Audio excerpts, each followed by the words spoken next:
Hello students, how are you. आज मैं discuss करूंगा आपसे स्टीरियो आइसोमेरिज्म के प्रॉब्लम्स। अगर आपको ऑर्गेनिक केमिस्ट्री के सभी चैप्टर्स के वीडियो लेक्चर की ज़रूरत है तो आप हमारे ऐप को लोड करिए, केमिस्ट्री बाय हिमांशु पांडे। आप उसको गूगल प्ले स्टोर से डाउनलोड कर सकते हैं। साथ ही साथ आप www.chemistrybyhimanshupanday.com से भी पूरे कोर्स को एक्सेस कर सकते हैं, जिसमें कि क्लास 11th और क्लास 12 के ऑर्गेनिक केमिस्ट्री के video lectures with problems and classroom notes भी पूरे दिए गए हैं। हम लोग डिस्कस करते हैं आइसोमेरिज्म के प्रॉब्लम्स। सबसे पहला प्रॉब्लम जो यहाँ दिया गया है कि find out number of chiral centre present in the compound. ये जो गिवन कंपाउंड है, इस कंपाउंड में कितने कायरल सेंटर हैं ये अपने को आइडेंटिफाई करना है। तो जैसा कि आपको पता है कि tetrahedral centre surrounded by 4 different group वही कायरल सेंटर कहलाता है। तो ऐसे सभी टेट्राहेड्रल सेंटर जहाँ चारों वैलेंसी डिफरेंट हो वो कायरल होगा। अब चारों वैलेंसी का मतलब कोई जरूरी नहीं कि चारों एल्काइल ग्रुप ही हो। वो फोर्थ वैलेंसी लोन पेयर भी हो सकता है, नेगेटिव चार्ज भी हो सकता है, आइसोटोप भी हो सकता है। इन सब चीजों का ध्यान देंगे। बट कायरल सेंटर जो होगा वो sp3 हाइब्रिडाइज होगा। जैसे आप इस कंपाउंड को देखें तो ये सेंटर कायरल सेंटर है। इसको मैंने एस्ट्रिक साइन से लिख दिया। आपको 3 वैलेंसी डिफरेंट दिख रही है। ये मिथाइल है, ये इथाइल है और एक फोर्थ बड़ा ग्रुप है और चौथा यहाँ पर हाइड्रोजन होगा। तो चारों ग्रुप डिफरेंट है, सेंटर कायरल है। यहाँ भी फोर्थ बॉन्ड हाइड्रोजन है और ये सेंटर भी कायरल है। आप देखिए चारों वैलेंसी डिफरेंट है, ये वाली वैलेंसी डिफरेंट है, ये डिफरेंट है और ये डिफरेंट है, हाइड्रोजन डिफरेंट है। ये सेंटर कायरल सेंटर नहीं हो सकता है। This centre can not be chiral centre क्योंकि इस कार्बन पर 2 आइडेंटिकल हाइड्रोजन मौजूद है। किसी एक कार्बन पर 2 आइडेंटिकल ग्रुप हो गए तो वो कायरल सेंटर नहीं होगा। नाउ नेक्स्ट कार्बन पर चलें तो यहाँ भी एक हाइड्रोजन है। अब आप देखिए इसकी चारों वैलेंसी डिफरेंट है, तो ये सेंटर भी कायरल सेंटर होगा। Now this can not be chiral centre क्योंकि यहाँ 2 हाइड्रोजन। ठीक है। अब यहाँ फास्फोरस है। आपको पता है कि फास्फोरस पर एक लोन पेयर इलेक्ट्रॉन होता है ऐसे। और इस फास्फोरस से आप देखिए सिग्मा बॉन्ड 3, अगर मैं यहाँ से इसको ऐसे डिवाइड कर दूं तो आप देखिए ये डिफरेंट ग्रुप है, ये डिफरेंट ग्रुप है। सिमेट्रिकली डिवाइड करने पर 2 अनइक्वल पार्ट है। ये एक लोन पेयर है फास्फोरस से और ये फोर्थ ग्रुप डिफरेंट है। ये भी sp3 हाइब्रिडाइज। चारों डिफरेंट हो गए तो ये सेंटर भी कायरल सेंटर होगा। ये सेंटर कायरल सेंटर नहीं हो सकता क्योंकि यहाँ 2 हाइड्रोजन है, 2 आइडेंटिकल। अच्छा, ये सेंटर कायरल सेंटर है क्योंकि अगर आप इसको यहां से डिवाइड करेंगे तो आप देखिए 2 अनइक्वल पार्ट्स आ गए। अगर आप इसमें कायरल सेंटर सर्च करेंगे तो इसमें जो कायरल सेंटर हो गए, this is 1 2, this is 3 4 and 5। अब इस कंपाउंड में टोटल 5 कायरल सेंटर हो जाएंगे। ठीक है। तो tetrahedral centre surrounded by 4 different group known as chiral centre. Chiral centre को क्रिएट करने के लिए हम लोन पेयर भी ले सकते हैं, आइसोटोप्स को भी ले सकते हैं और नेगेटिव चार्ज को भी ले सकते हैं। ठीक है। जैसे मैं आपकी जानकारी के लिए बता दूं कि नेगेटिवली चार्ज कार्बन है, सपोज जैसे CH3H और ये C2H5। अब इस कार्बन पर नेगेटिव चार्ज, तो ये centre chiral centre, this is sp3 hybridize. Negative का मतलब एक लोन पेयर कार्बन पर आ गया ऐसे। ये सल्फर है, S double bond O CH3PH। अब ये दोनों सेम है तो ये एक कायरल है, दिस इज एक कायरल। बट अगर मैं सल्फर से double bond O this is CH3PH पर इस ऑक्सीजन को मैंने ऑक्सीजन 16 कर दिया और इसको ऑक्सीजन 18 कर दिया तो ये सेंटर कायरल है। और क्योंकि ये sp3 हाइब्रिडाइज है और इसकी चारों वैलेंसी डिफरेंट है, तो tetrahedral centre surrounded by 4 different group known as chiral centre. Next question की तरफ चलते हैं। नाउ ये क्वेश्चन नंबर 2 है कि find out number of stereogenic centre in the given molecule. इस गिवन मॉलिक्यूल में नंबर ऑफ स्टीरियोजेनिक सेंटर कितने हैं या कायरल सेंटर कितने हैं, या ऐसे सेंटर जहां से हम स्टीरियो आइसोमेरिज्म शो किया जा सकता है। तो साइक्लिक कंपाउंड में स्टीरियो सेंटर को आइडेंटिफाई करने के लिए, अगर आपको किसी साइक्लिक कंपाउंड में स्टीरियो सेंटर आइडेंटिफाई करना है तो जहां आपको लगे कि वो स्टीरियो सेंटर हो सकता है उस सेंटर को आप कंपाउंड को सिमेट्रिकली डिवाइड करिए। जैसे मेरे को अगर लग रहा है इस कंपाउंड में, ये मैं एक कंपाउंड बना रहा हूँ, जैसे Cl और H, इसमें कायरल सेंटर की पॉसिबिलिटी हो सकती है, तो मैं इसको यहाँ से ऐसे सिमेट्रिकली डिवाइड करूँगा। अब जब हमने डिवाइड किया तो ये वाला पार्ट और ये वाला पार्ट दोनों सेम आ गए, तो ये स्टीरियो सेंटर नहीं है। तो जहां आपको लगे कि कायरल सेंटर हो सकता है, कंपाउंड को आप सिमेट्रिकली डिवाइड करिए। जैसे अगर मैं एक कंपाउंड ये ले लूं, जैसे Cl और H, अब अपने से पूछा जाए कि क्या इस कंपाउंड में स्टीरियो सेंटर है, तो आप इस कंपाउंड को यहां से डिवाइड कर दीजिए। जब हमने डिवाइड किया तो इधर डबल बॉन्डेड कार्बन है, इधर सिंगल बॉन्डेड कार्बन है, अब दोनों डिफरेंट हो गए, तो ये सेंटर कायरल सेंटर होगा। ठीक है, तो साइक्लिक कंपाउंड में कायरल सेंटर के आइडेंटिफिकेशन के लिए कंपाउंड को सिमेट्रिकली डिवाइड करते हैं। अब आप देखिए कि इसमें कायरल सेंटर को आइडेंटिफाई करना है, तो ये सेंटर देखिए कायरल सेंटर है, चारों वैलेंसी डिफरेंट है, ये सेंटर भी कायरल सेंटर। अब आप सिमेट्रिकली डिवाइड करेंगे, सब अलग अलग आएगा। ये सेंटर भी chiral centre, this one is also chiral centre, this is also chiral centre. यहाँ पर एक फोर्थ बॉन्ड हाइड्रोजन है,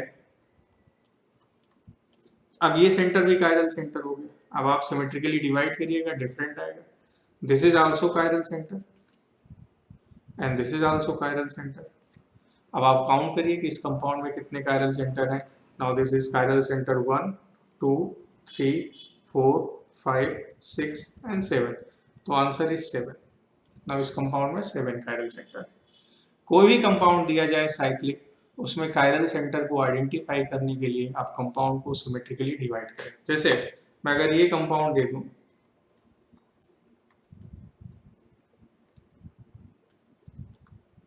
और आपसे बोला जाए कि इस कंपाउंड में कितने कायरल सेंटर हैं, उसको आइडेंटिफाई करें,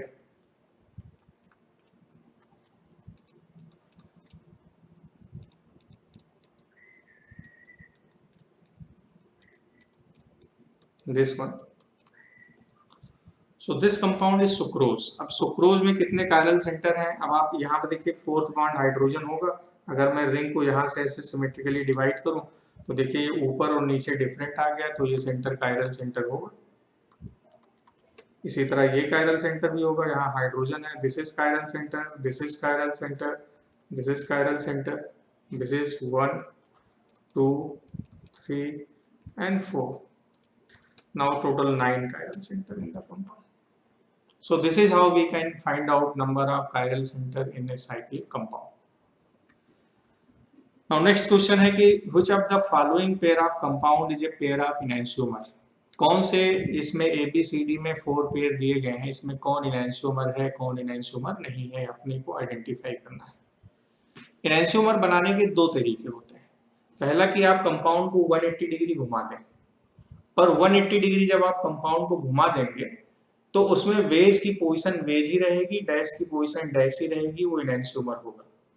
बट अगर आप कंपाउंड को 180 डिग्री नहीं घुमाना चाहते हैं, एज इट इज रखना चाहते हैं, तो सारी वैलेंसीज अपोजिट कर दीजिए, वेज लाइन को डैश में बदल दीजिए या डैश को वेज में बदल दीजिए, या सारे कायरल सेंटर पर किन्हीं 2 की पोजीशन बदल दीजिए। तो enantiomer बनाने के 2 तरीके। पहला कि कायरल सेंटर के किसी ग्रुप पर कोई छेड़खानी ना की जाए, हम कंपाउंड को जस्ट 180 डिग्री घुमा दें, ये पहला तरीका। दूसरा तरीका है कि अगर आपको enantiomer बनाना है तो आप रोटेट मत कराइए, पर जहां जहां कायरल सेंटर हैं वहां पर किन्हीं 2 ग्रुप की पोजीशन को एक्सचेंज कर दीजिए, ओनली 2, या सारे वेज को डैश में बदल दीजिए और सारे डैश पोजीशन को वेज में बदल दीजिए, enantiomer बन जाएगा।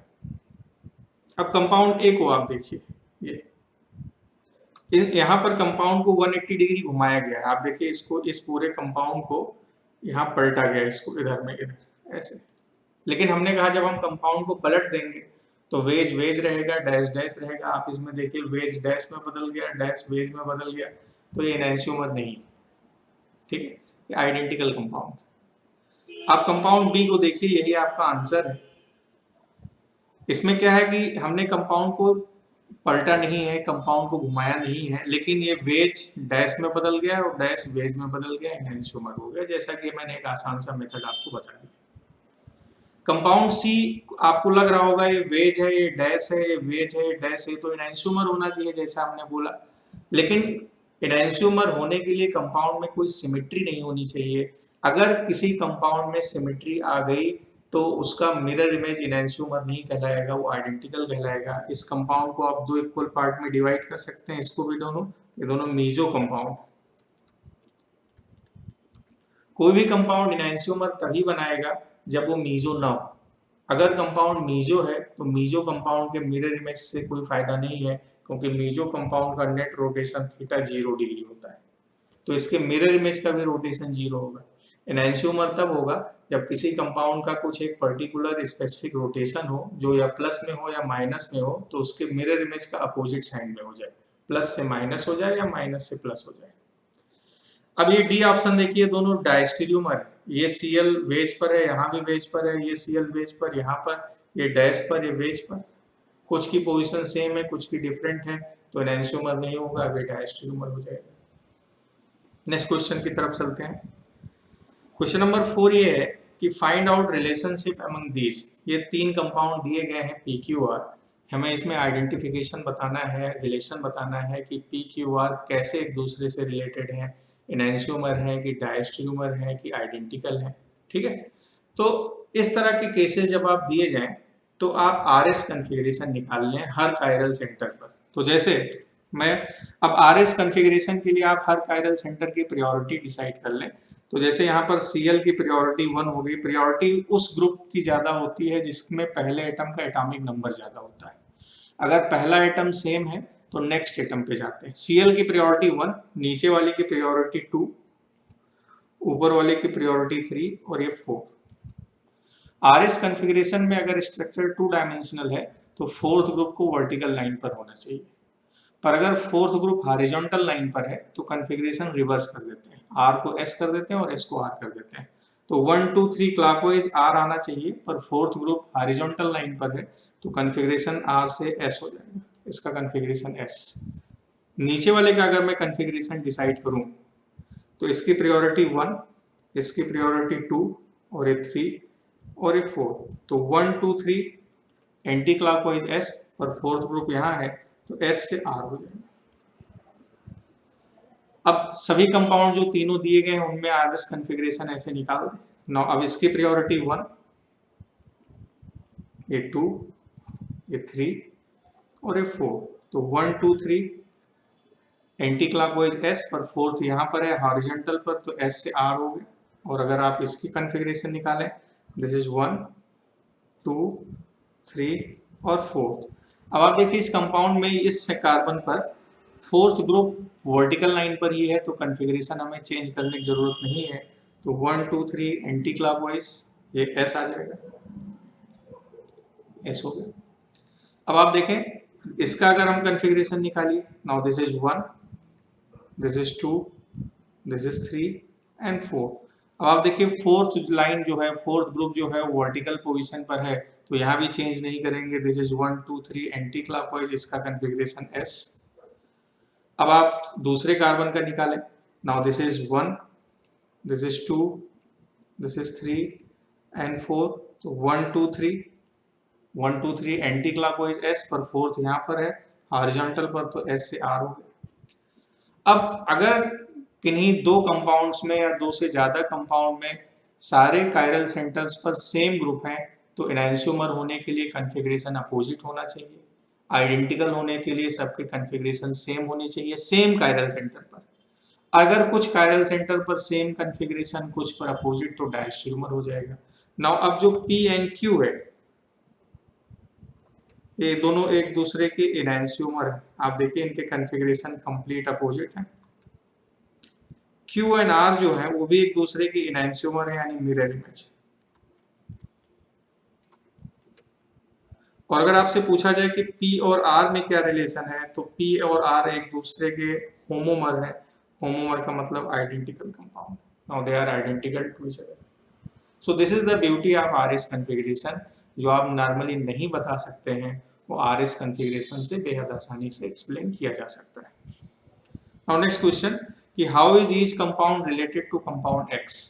तो कंपाउंड X से एक दूसरे से कैसे रिलेटेड हो रहे हैं, ये तीनों कंपाउंड ABC वो अपने को बताना है। तो X के जितने कायरल सेंटर हैं पहले हम उनका RS कन्फिगरेशन निकाल लेंगे। तो RS कन्फिगरेशन निकालने के लिए इसकी प्रायोरिटी 1 हो गई, इसकी प्रायोरिटी 2 और इसकी 3 और इसकी फोर्थ। अब नॉर्मली अगर कोई कंपाउंड 3 डायमेंशनल है तो 3 डायमेंशनल कंपाउंड में कायरल सेंटर का कॉन्फ़िगरेशन निकालने के लिए फोर्थ ग्रुप को डैश लाइन पर होना चाहिए। अगर फोर्थ ग्रुप डैश लाइन पर नहीं है तो कॉन्फ़िगरेशन निकालने के लिए ग्रुप्स की पोजीशन को एक्सचेंज करते हैं, ठीक है। पर अगर मान लो कंपाउंड में कायरल सेंटर एक से ज्यादा है, ध्यान से सुनिएगा, अगर कंपाउंड में कायरल सेंटर एक से ज्यादा है और फोर्थ ग्रुप डैश लाइन पर नहीं है तो आप कॉन्फ़िगरेशन को रिवर्स कर देंगे तो सही आंसर आ जाएगा। पर अगर कायरल सेंटर एक ही है और फोर्थ ग्रुप डैश लाइन पर नहीं है तो वहां आपको रिवर्स नहीं करना है, वहां पर कॉन्फ़िगरेशन निकालने के लिए फोर्थ ग्रुप की हमें स्विचिंग करनी पड़ती है, ठीक है। खैर यहाँ पर कायरल सेंटर 2 है और फोर्थ ग्रुप अगर डैश पे नहीं है तो आप कॉन्फ़िगरेशन को निकालने के लिए कॉन्फ़िगरेशन को रिवर्स कर दीजिए। अब आप देखिए 1 2 3 1 2 3 क्लॉकवाइज आर आ रहा है, पर फोर्थ ग्रुप यहाँ पर डैश लाइन पर नहीं है तो ये आर से एस हो जाएगा, एस। और उसी तरह यहाँ पर देखिए आप, इसकी प्रायोरिटी 1, इसकी प्रायोरिटी 2 और ये 3 और ये 4, तो 1 2 3 एंटी क्लॉकवाइज एस, एस से आर हो गया। अब ध्यान ये रखेंगे कि हमें उन्हीं कायरल सेंटर्स के कॉन्फ़िगरेशन मैच कराने हैं जहां पर सेम ग्रुप होंगे। अब इसकी भी अगर हम कॉन्फ़िगरेशन निकालें तो नाउ दिस इज 1, ये 2, ये 3 और ये 4, तो 1 2 3 ये क्लॉकवाइज घूम रहा है तो इसका कॉन्फ़िगरेशन आर हो गया। और आप देखिए this is 1, this is 2, this is 3 और ये 4, तो 1 2 3 ये एंटी क्लॉकवाइज घूम रहा है तो इसका कॉन्फ़िगरेशन एस हो गया। नाउ इसी तरह अब OH का कॉन्फ़िगरेशन OH वाले से मैच कराएंगे तो नाउ दिस इज 1 2 3 और 4, तो आप देखिए कि 1 2 3 एंटी क्लॉकवाइज एस, पर फोर्थ यहाँ पर है वेज लाइन पर तो रिवर्स कर देंगे और ये एस से आर हो गया, एस से आर हो गया। नाउ उसी तरह से दिस इज 1 2 3 एंड 4, तो 1 2 3 आप देखिए ये क्लॉकवाइज है, आर, आर से अब एस हो जाएगा, नाउ दिस इज एस। अब यहाँ पर ऐसे देखें, नाउ इसकी प्रायोरिटी 1, ये 2 और ये 3 और ये 4, अब देखिए फोर्थ ग्रुप डैश लाइन पर है तो हमें कॉन्फ़िगरेशन को रिवर्स करने की जरूरत नहीं है, 1 2 3 एंटी क्लॉकवाइज एस। अब आप यहाँ देखें, नाउ दिस इज 1, ये 2 3 और ये 4, अब फोर्थ ग्रुप यहाँ डैश लाइन पर नहीं वेज पर है तो हम रिवर्स करेंगे, तो 1 2 3 आर, आर से एस होगा। अब जिस कार्बन पर OH है OH का कॉन्फ़िगरेशन उससे मैच करेंगे। आप ये मत सोचिएगा कि अब आप देखिए आपसे पूछा जाए X और A में क्या रिलेशन है, तो X और A OH का कॉन्फ़िगरेशन S से R और Br वाले का कॉन्फ़िगरेशन R से S, तो ये एनांशियोमर हो गए, दे आर नाउ एनांशियोमर। अगर आपसे बोला जाए X और B में क्या रिलेशन है तो Br का कॉन्फ़िगरेशन Br से मिलाएंगे और OH का कॉन्फ़िगरेशन OH से मैच कराएंगे। इसका कॉन्फ़िगरेशन S है और इसका R हो गया, इसका R है और इसका S हो गया, तो ये भी एनांशियोमर हो गए, दे आर आल्सो एनांशियोमर, ठीक है। उसी तरह आपसे पूछा जाए X एंड C में क्या रिलेशन है, तो यहाँ दोनों S हैं और वहाँ दोनों एक S है और R है, तो डायस्टेरियोमर्स हो जाएंगे, दे आर डायस्टेरियोमर। अगर आपसे पूछा जाए A और B में क्या रिलेशन है, तो A और B एक दूसरे के आइडेंटिकल, ये दोनों आइडेंटिकल होमोमर हैं, क्योंकि यहाँ पर भी OH वाले का कॉन्फ़िगरेशन है, देखिए OH वाले का कॉन्फ़िगरेशन R है, यहाँ भी OH वाले का कॉन्फ़िगरेशन R है, Br वाले का S है, यहाँ भी Br वाले का S। So this is how we can find relation with the help of RS configuration. Next question. अब आपसे क्वेश्चन नंबर 6 में पूछा गया है कि identify number of compounds that can show geometrical isomerism, ऐसे कंपाउंड जो ज्योमेट्रिकल आइसोमेरिज्म शो करते हैं। नॉर्मली हमें ये पता होता है कि एल्कीन ज्योमेट्रिकल आइसोमेरिज्म शो करता है, ठीक है। पर अगर एल्कीन के किसी एक कार्बन पर दो आइडेंटिकल ग्रुप जुड़े हैं तो वो एल्कीन ज्योमेट्रिकल आइसोमेरिज्म शो नहीं करती है। जैसे मान लो एक कंपाउंड ऐसे है कि this is CH3H double bond CH3 और H, ये ज्योमेट्रिकल आइसोमेरिज्म शो करेगा, आपको पता है इससे से। बट अगर इसी एक कार्बन पर मैं दो CH3 यहाँ कर दूं तो ये ज्योमेट्रिकल आइसोमेरिज्म शो नहीं करेगा, क्योंकि यहाँ दोनों आइडेंटिकल ग्रुप हैं, इनको हम एक्सचेंज करेंगे तो सेम आएगा, इसलिए ऐसा नहीं होगा। अब आप देखिए इस कार्बन पर दो आइडेंटिकल ग्रुप जुड़े हैं और साथ ही साथ ये दोनों भी आइडेंटिकल हैं, इनको हमने ऐसे डिवाइड किया तो ये दोनों भी आइडेंटिकल हैं, तो ये कंपाउंड ज्योमेट्रिकल आइसोमेरिज्म शो नहीं करेगा। ये कंपाउंड ज्योमेट्रिकल आइसोमेरिज्म शो करेगा अगर even number of carbon double bond से कंटिन्यूअसली जुड़े हैं तो ज्योमेट्रिकल आइसोमेरिज्म होता है। बट अगर ऑड नंबर ऑफ कार्बन जुड़े हैं तो वहां ऑप्टिकल आइसोमेरिज्म होता है। जैसे आप देखिए 3 कार्बन डबल बॉन्ड से जुड़े हैं, carbon number 1, 3 carbons, carbon number 1, 2 and 3। अगर odd number of carbon double bonds लगातार जुड़ते जा रहे हैं तो वो ऑड नंबर में फर्स्ट और लास्ट जो होंगे वो परपेंडिकुलर होंगे, वो ज्योमेट्रिकल शो नहीं करेंगे, ये ऑप्टिकल आइसोमेरिज्म शो करेगा। अब आप देखिए यहाँ इवन नंबर कार्बन है 1, 2, 3 and 4। Even number of carbon double bond से लगातार जुड़े हैं तो वहां ज्योमेट्रिकल आइसोमेरिज्म की संभावना होती है, लेकिन टर्मिनल कार्बन चाहे वो फर्स्ट कार्बन हो चाहे लास्ट कार्बन पर हो वहां पर आइडेंटिकल ग्रुप नहीं होने चाहिए। देखिए यहाँ CH3 और H अलग अलग है, यहाँ भी CH3 और H अलग अलग है, ये सिस आइसोमर हो गए। अगर इन दोनों को पलट दें तो trans isomer. So this can show geometrical isomerism, this can not and this can not. अब आप कहेंगे यहाँ पर तो देखो सेम है, तो ये वाला पोर्शन तो ज्योमेट्रिकल आइसोमेरिज्म शो नहीं करेगा, बट ये कंपाउंड ज्योमेट्रिकल आइसोमेरिज्म शो करेगा क्योंकि ये साइक्लोएल्केन वाला भी केस है, डबल बॉन्ड CH3 ऐसे। अब दो CH3 अगर दोनों CH3 बेस लाइन पर आ जाए तो आप देखिए दोनों सेम लाइन पर है तो ये सिस हो गए, और अगर एक CH3 बेस पर आ जाए और एक डैश पर आ जाए तो ट्रांस आइसोमर भी हो सकता है।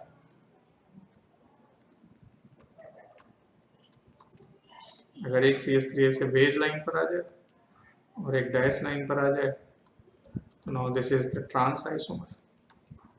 Is it clear? तो ये भी शो कर सकता है। This can also show geometrical isomerism. ये सिस आइसोमर, इसमें दोनों हाइड्रोजन अभी आप देखिए सेम साइड है।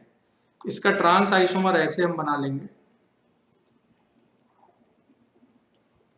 अगर मैं डबल बॉन्ड यहां कर दूं तो दोनों H अब अपोजिट डायरेक्शन में, ये वाला H यहाँ आ गया, ये वाला H यहाँ आ गया। Now this is trans isomer. ये ज्योमेट्रिकल आइसोमरिज्म शो नहीं करेगा। 6 कार्बन तक की साइक्लोएल्कीन ज्योमेट्रिकल आइसोमरिज्म शो नहीं करती है, आप हमेशा ध्यान रखें। For any cycloalkene to show geometrical isomerism number of carbon should be more than 6। अगर साइक्लोएल्कीन में 6 से ज्यादा कार्बन है तो शो करेगा। जैसे इसमें 10 कार्बन थे इसलिए शो कर रहा था, इसमें 6 ही नहीं शो करेगा। ये साइक्लोएल्कीन वाला पार्ट तो ज्योमेट्रिकल आइसोमरिज्म शो नहीं करेगा, बट ये एल्केन वाला पार्ट यहाँ शो करेगा, सिस और ट्रांस जैसे यहाँ पर हो रहा था। साइक्लोएल्कीन तो नहीं करता, पर साइक्लोएल्केन तो 3 मेंबर्ड कार्बन से ही कर सकता है। अब दोनों पीएच अगर सेम साइड है तो ये सिस आइसोमर हो गए, और अगर वो ऐसे हैं, एक बेस लाइन पर है और एक डैश लाइन पर है तो ट्रांस आइसोमर हो जाएगा। So this is how we can find the which alkene can show geometrical isomerism and which cannot. Now next question. Question है question number 7 कि identify number of compounds which are meso. इनमें से कौन कौन से compound meso हैं? तो meso compound को आइडेंटिफाई करने के लिए हम दो केस देखते हैं। अगर कंपाउंड में प्लेन ऑफ सिमेट्री हो तो कंपाउंड मीजो होता है। प्लेन ऑफ सिमेट्री एक ऐसी इमेजिनरी लाइन जो कंपाउंड को दो इक्वल पार्ट में बाइसेक्ट कर दे और दोनों पार्ट एक दूसरे के मिरर में, जैसे कि केस नंबर 1। तो ये कंपाउंड मीजो है, दिस इज मीजो कंपाउंड। जैसे कि ये कंपाउंड सी है, इसको भी आप दो इक्वल पार्ट में बाइसेक्ट किए, ये वाला पार्ट तो प्लेन में आ गया, ये वाला पार्ट, और दोनों सेम है, मीजो हो गया। ये भी मीजो है, ये भी मीजो है। अब आप लेकिन इसको कहीं से भी दो इक्वल पार्ट में डिवाइड नहीं कर सकते, ना इधर से कर सकते हैं ना इधर से कर सकते हैं। ये कंपाउंड मीजो नहीं है, this is optically active compound. ठीक है। अब कंपाउंड F को देखिए, दिस इज मीजो, ये टिपिकल कंपाउंड है। इसमें आप देखिए सारे ग्रुप डायगोनल, ये तीन कम रिंग है, ring number 1, ring number 2, ring number 3। Ring number 1 and 3 परपेंड सेम प्लेन में है ऐसे, और बीच में रिंग नंबर 2 1 और 3 के परपेंडिकुलर है, लेकिन 1 एंड 3 सेम प्लेन में है ऐसे। ये रिंग नंबर 1 है, बीच में 2 होगा और रिंग नंबर 3 होगा ऐसे। आप देखिए इसमें सेंटर ऑफ सिमेट्री है, सारे आइडेंटिकल ग्रुप डायगोनल पोजीशन पर है। आप देखें यहाँ पर सारे आइडेंटिकल ग्रुप डायगोनल पोजीशन पर है। CH3 और CH3 देखिए डायगोनल पोजीशन पर है। Br और Br भी देखिए डायगोनल पोजीशन पर है। OH और OH भी देखिए डायगोनल पोजीशन पर है। कंपाउंड में सेंटर ऑफ सिमेट्री, और जहां कंपाउंड में सेंटर ऑफ सिमेट्री आ जाए वो भी ऑप्टिकली इनएक्टिव हो जाते हैं। And this is the trans molecule, ये ट्रांस मॉलिक्यूल है, क्योंकि आप देखिए CH3 अपोजिट है, Br अपोजिट है, ये OH और OH अपोजिट है, तो this is a trans molecule and this is optically inactive meso compound due to centre of symmetry. अब बचे कंपाउंड B और D। ऐसे कंपाउंड्स में आप देखिए कि दोनों कायरल सेंटर पर ग्रुप्स आइडेंटिकल है, Cl, H और CH3, तो इनको RS कन्फिग्रेशन से देखते हैं। अगर मैं दोनों का कन्फिग्रेशन निकाल लूं तो आप देखिए यहाँ पर, दिस इसकी प्रायोरिटी 1, नीचे वाली की 2, ये 3 और ये 4 ऐसे। तो 1 2 3 क्लॉकवाइज, पर फोर्थ ग्रुप हॉरिजॉन्टल लाइन पर है तो ये R से S, यानी एंटी क्लॉकवाइज घूम रहा है ऐसे माइनस में। अब यहाँ देखिए, this is 1, this is 2, this is 3 and this is 4। अब देखिए 1 2 3 एंटी क्लॉकवाइज घूम रहा है, पर फोर्थ यहाँ पर है तो ये S से R हो जाएगा। अब आप देखिए दोनों पर सेम ग्रुप है, Cl यहाँ भी है, यहाँ भी, CH3 यहाँ भी है और यहाँ भी, H यहाँ भी है और यहाँ भी। दोनों कायरल सेंटर पर आइडेंटिकल ग्रुप है और दोनों के कॉन्फ़िगरेशन भी अपोजिट है, तो इसका थीटा नेट कितना हो जाएगा, 0। तो अगर किसी कंपाउंड में दो कायरल सेंटर है, दोनों पर आइडेंटिकल ग्रुप्स हैं, लेकिन दोनों के कॉन्फ़िगरेशन अपोजिट है, तो वो कंपाउंड मीजो हो जाता है।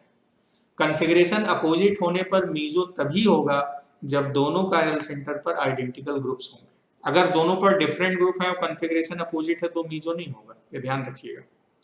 कंपाउंड डी को देखते हैं, वही केस यहाँ भी अप्लाई करते हैं। हमने बताया अभी कुछ देर पहले आपको डिस्कशन के दौरान कि 3D केस में RS कॉन्फ़िगरेशन के लिए फोर्थ ग्रुप को डैश लाइन पर होना चाहिए।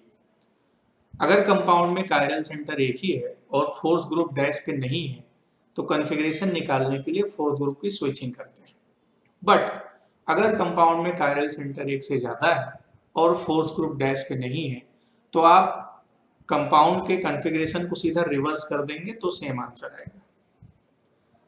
अब आप कॉन्फ़िगरेशन निकाल लीजिए, इसकी प्रायोरिटी 1, इसकी प्रायोरिटी 2, ये 3 और ये 4, तो 1 2 3 क्लॉकवाइज R, पर फोर्थ यहाँ पर डैश नहीं था तो R से S हो गया।